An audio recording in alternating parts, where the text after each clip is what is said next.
आजपासूनचा परत एक शेतकऱ्यासाठी अंदाज येत आहे. सर्व शेतकऱ्याला सांगू इच्छितो की राज्यामध्ये आता म्हणजे दररोज भाग बदलत पाऊस पडणार आहे, म्हणून हा अंदाज लक्षात येत आहे. सर्व शेतकऱ्याला सांगू इच्छितो ज्यांच्या शेतामध्ये एकच ओल असले तर तुम्ही पेरणी करायला हरकत नाही. पेरणी करण्यासाठी चांगलं पोषक वातावरण, म्हणून हा अंदाज लक्षात घ्यायचा. आणि परत एक शेतकऱ्याला सांगतो की म्हणजे आता सध्या खंड वगैरे काही नाही, उगाच घाबरू नका. काय होणार आहे, राज्यात पाऊस पडणार आहे. 22 जूनपर्यंत पाऊस पडणार आहे. आज या तालुक्यात पडणार आहे, उद्या दुसऱ्या तालुक्यात पडणार आहे, म्हणून हा अंदाज लक्षात घ्यायचा.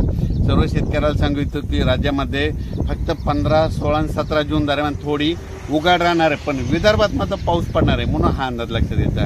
एकंदरीत राज्यात परिस्थिती बघितली तर राज्यामध्ये पश्चिम महाराष्ट्र,